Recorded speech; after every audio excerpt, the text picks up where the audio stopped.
น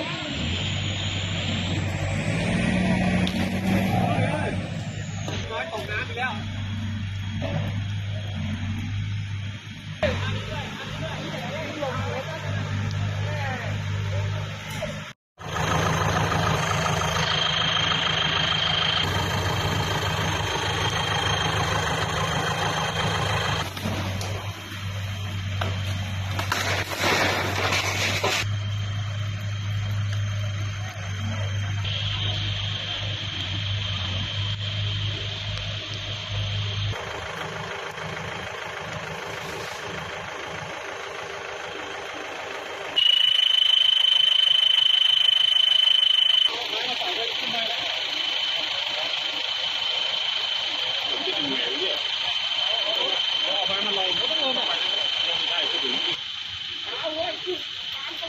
ด้านหน้าเลยครับ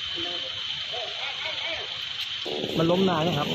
อ๋อก็สักประมาณสัก2 ชั่วโมงได้นะครับก็ช่วงเวลาที่ฝนตกแรงสักก่อน2 ชั่วโมงเหตุการณ์นี้เกิดขึ้นกี่ครั้งครับมันจะมี2 ช้างอยู่ข้างหน้าวัดอยู่ต้นหนึ่งนะครับแล้วก็มีต้นนี้ครับโค้งแล้วก็มาดูกันมันก็ลงมาใส่เนี่ยตามที่เห็น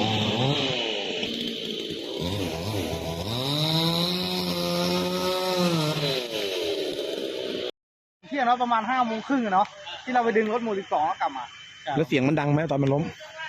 ไม่แน่ใจว่าผมไปหมู่12แต่น่าจะดังเพราะว่าอีกชุดหนึ่งกำลังตัดไม้กิ่งนี้กิ่งที่ล้มมันเมื่อวานใช่ไหมครับ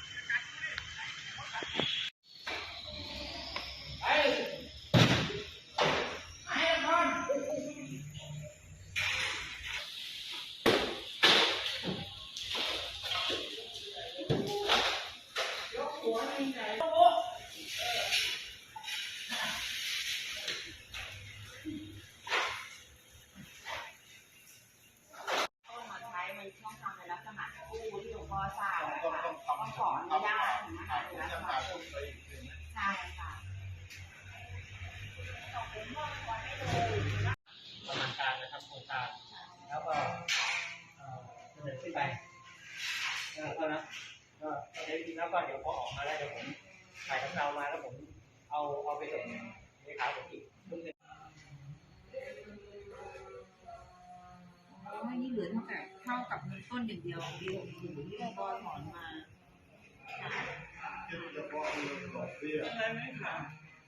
ต้น4,490,800